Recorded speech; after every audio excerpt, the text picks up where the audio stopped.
video we are going to understand the calculative part of trade on equity.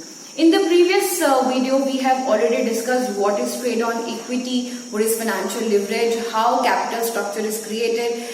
Just a quick recap that the debt funds or debt sources of funds are always cheaper as compared to equity. I have already explained you that why is it so. An organization borrows funds from both the sources, from equity also and from debt also, and it is always favorable when trading on equity or when financial leverage is having more of equity over debt. Now let's understand with the help of an illustration. But before that, I want you all to take your pen and paper and write down the question, because this is the solution part. The question part is still left. So I am dictating the question for you. Here it is. The total funds employed is 50 lakh rupees. So both the companies are having the same figures. That is, total employed is 50 lakh rupees. And how these 50 lakh rupees have come? In situation 1, 5 lakh equity shares have been issued at rupees 10.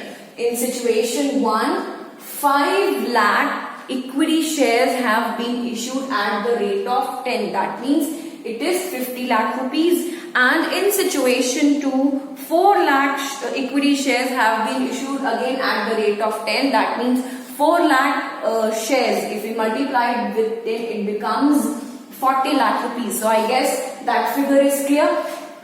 Further it says the debt over here is nil in the first situation. So the debt which is 10% charged is nil. That means in situation 1 in this company, they are absolutely depending upon equity. They are not having single proportion of debt. Whereas in situation 2, how much they have taken? 10% of 10 lakh rupees. Right, 10% of 10 lakh rupees has been taken with, 10 lakh rupees amounting has been taken. That means the company has taken through borrowers fund 10 lakh rupees. Now when we see the total capital,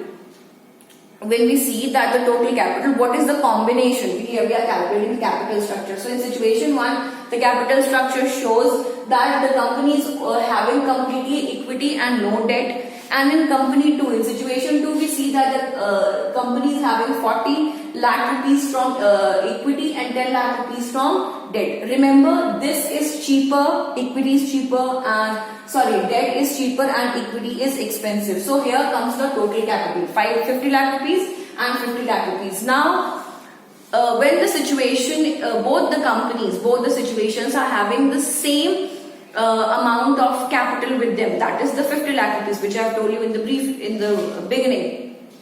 How the situation changes later on. Now further it says what is the tax rate which is getting charged. That is 30% in both the situations.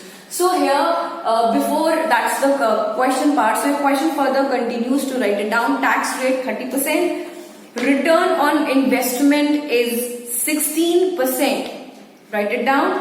Return on investment is 16%. That is 16% of 50 lakh rupees or 8 lakh rupees. 16% of 50 lakh rupees or 8 lakh rupees. Fine. This is how the question ends over here, and the solution part is in front of you all. Now we see that I hope till total capital you all have understood that in situation 1, the capital structure is just having 100% equity, 0% of debt. In situation 2, the company and all the figures are in rupees. Remember that. So it's 40 lakh rupees and 10 lakh rupees, and when we add it, when we see the combination, it shows 50 lakh rupees over here. Now as I said that when the profit will get distributed, when the profit is getting distributed, what happens? The debenture holders, the interest takers, they get the preference. So the company will be subtracting the interest first. The company will be deducting the interest first. That is the figure which is being paid first of all from the profit to its receivers. So that is EBIT. Now this is the figure 8 lakh rupees and 8 lakh rupees which the company has this is what company has earned, right? This is what company has earned. 8 lakh rupees has been earned by a company in situation A, and this is again a situation 2 or a company 2 which is having the same figure. So that is EBIT, interest earning before interest and tax. So neither the interest has been subtracted nor the tax has been subtracted. That's the pure earning right now. Now what is getting subtracted? I hope you can see less interest, and I told you at the beginning interest is 10%. Now since the company, the situation 1 don't have any of the debt, so here there is no 10% of it. It's absolutely nil, and 10% interest is getting subtracted, is getting deducted. That is 1 lakh rupees over here. How much is the total figure that comes? EAT-BT, that is interest after earning after interest before tax. I hope you all can see that. Earning after interest. Now interest has been deducted, it has been subtracted before tax. Tax is still left. So what is the figure? 8 lakh minus 0 is 8 lakh rupees only, and 8 lakh rupees minus 1 lakh rupees is 7 lakh rupees. Now come 30% is getting charged in both the situations.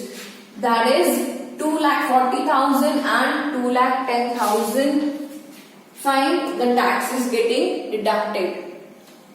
That is 30%. What is the amount coming now? If we subtract this, then it is 5,60,000, 4,90,000 respectively in both the situations. What is it? It is EAT, earning after tax.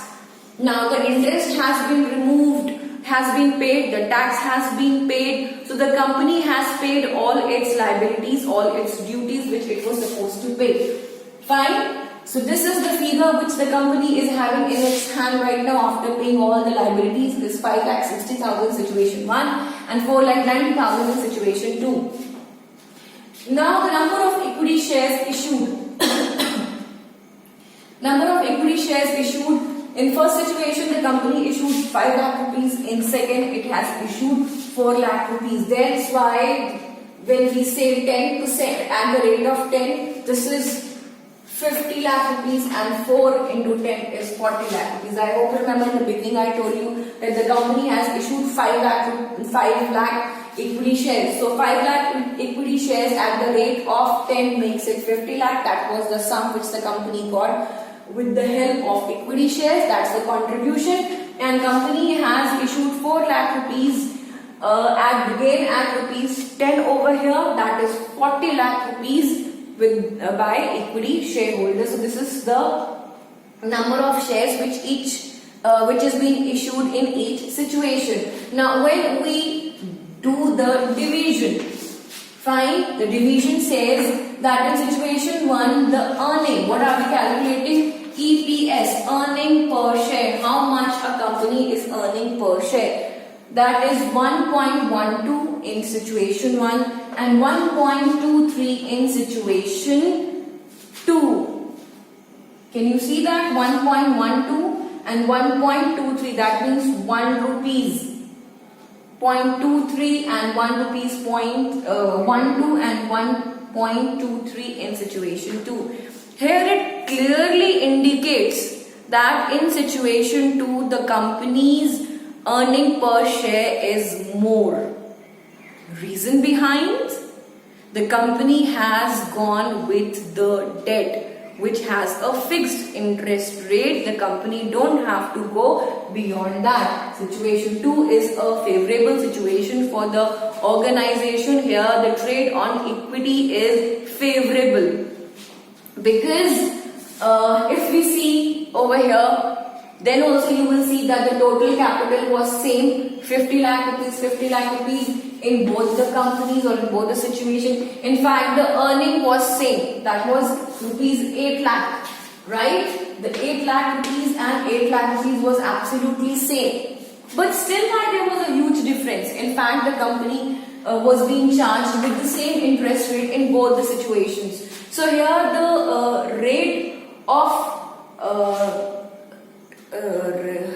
investment is more than, return on investment is more than the rate of interest. That is, 16% was more than 10%.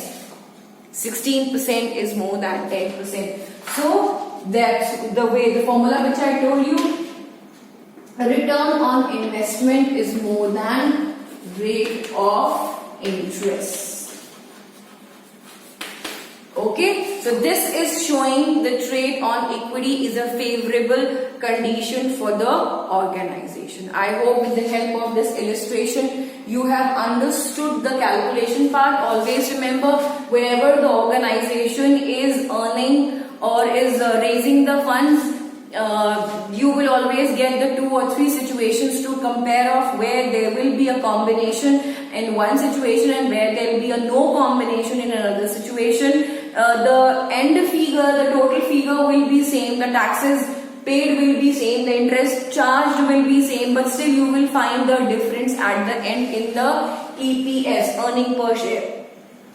So this shows that it is a favorable condition. In our next video, we are going to cover up with the next topic. Thank you.